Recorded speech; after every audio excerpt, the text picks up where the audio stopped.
Hey, what's up, guys? Friday the 4th, getting ready to go into a holiday, and we'll get into a little bit of the market stuff. But first, before we get too far into it, I wanted to, of course, point out the background um, with the campaign we just launched these last few days. And what's really, really cool about this is the response we've gotten.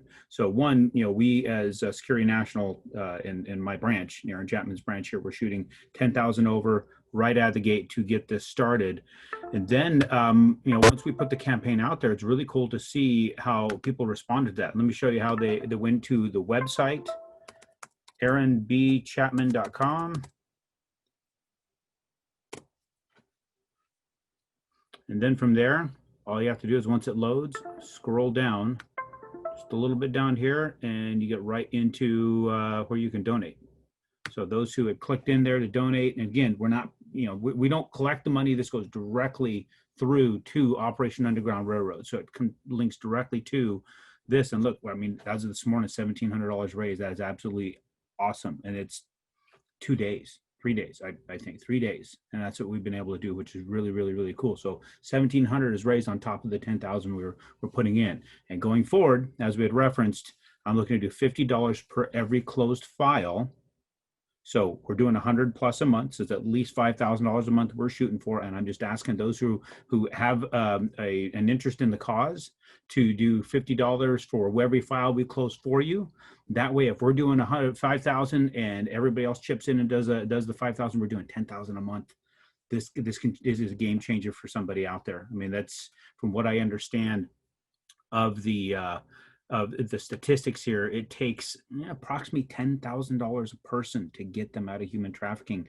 And the way I understand the operation works, and I could be completely wrong, I'm actually reaching out to talk with them, get a little bit more information, maybe have some of those guys on the show so we can talk about it and what they do and how they do it.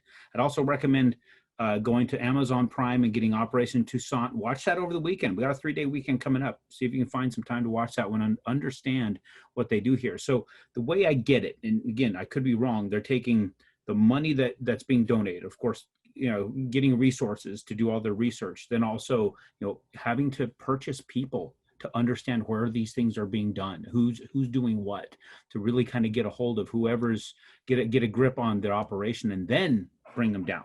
So some really, really cool stuff is happening over there. I'm seeing a lot of awesome statistics with this. So thank you for participating with us and those who are jumping in and feeling the way we do about that cause. So thank you. So let's get into the markets today. Interesting stuff. The jobs report is what we got this morning. So you've got the BLS report, or the Bureau of Labor Statistics report, if you want to get technical who that is. And they had indicated that we have a $1.4 million job gain, which is in line with the expectations that they had. But we also have other reports. There's the business survey, where the headline number comes from, and then the household survey, where the unemployment rate comes from. So what happened is you've got people making phone calls, and I don't think that there's the same door knocking going on because of the COVID thing, but the phone calls are happening, and they're trying to put together an idea of what the job statistics look like. And I believe there's like 60,000 homes that are being surveyed, and they're indicating there's 3.76 million gains. So there's a skew there. There's a difference. So the unemployment rate, just figuring what they put out there at the BLS report, as I understand, went from a 10.2% to 8.4%, which is definitely stronger than the expectations of 9.9. So when you start looking at those reports, it looks like it's things are definitely getting better. But one interesting thing, I was watching Barry Habib this morning, and he was pointing some things out about this. Deeper into the numbers, 238,000 of the job gains in that headline number were temporary 2020 census workers. So with those, the unemployment rate would be at 1.5% higher. So adding a bit of a misclassification error here, we could be sitting back at a 10.6% unemployment. So it's kind of interesting to see how the numbers are getting kind of I wouldn't say weaseled around, but there's differences in the real numbers out there than what we're getting. Also, I read some of John Williams' Shadow Stats commentary on it, and he's also showing some things that's happening as far as how they're counting the jobs now. So in his mind, there's a little bit of manipulation going on there from what he had indicated. So might be worth going on to that. Go to shadowstats.com and check out his commentary on that. And if you haven't subscribed, subscribers. I got $100 some odd a year, and you get awesome information, especially about inflation. So let's look at what's gone on in the markets. So what we're, I'm tracking the 3.0 because that's where I'm seeing a lot of stuff that I'm pricing off of. Yesterday was a bad day in the stocks. We took a massive beating out in the stock market, bloodbath, but then bonds did the same thing. Really wild that we saw that kind of a drop in bonds when stock took that exact same beating. So I'm kind of at a loss at how that works. And one of the things I'm thinking here, but of course, you got all our economy and that kind of stuff. We're also going into a 3-day weekend. Trading was going to be, trading's going to be very, very light today. On top of that, look at the inflation concerns that are going on here. Definitely have some huge inflation concerns with what the Fed said this last week, how they're going to let inflation run. Inflation's already on the run, and they're saying they're going to let it run from their perspective on that CPI and the PCE with the stuff that they measure, when they don't measure all the other things that we're spending money on and that we have to live. So interesting stuff when you're looking at all that. We see that type of a hit that we took. It went down to the 100-day moving average, and it caught it.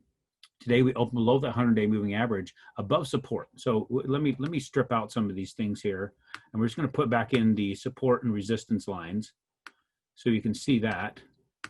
So there's some technical support and resistance that we follow here. So if you look here, we took out all the moving averages, the 10-day, the 25-day, the 50 and the 100 and the 200-day moving average. We pulled all those out. And we're looking at, the 10, the 30, 100, and 200. We stripped out of there.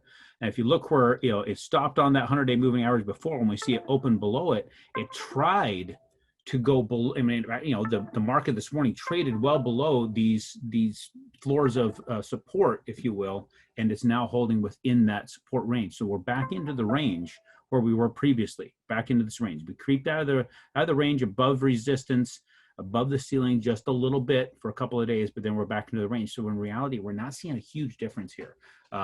This would have been a pretty heavy day yesterday. We would have seen somewhere in the range of, let's say its high was 105.59, the low was 105.31. So we're looking at a 26 or 28 basis point difference, so a 0.25% difference. So had we priced, and I think that they didn't really price us at the top, they probably priced us well within this range, we probably only saw an 0.125% difference in the actual rate cost. So whatever the cost was on the rate the day before, probably it was either the same or 0.125% higher in cost.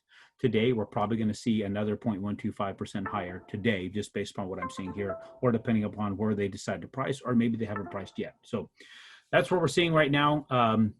We're well within the range where we've always been, so you're not going to see a massive difference in what we've been seeing and in what we are quoting. We're going to see light trading today. We're not going to see any trading on Monday with the markets closed. So we will reconnect with you. Sorry for all the background thing. I have no idea how my computer is making all that noise, like it's reconnecting to things like crazy. But we'll be back around next week. Thank you again for jumping in and participating with us.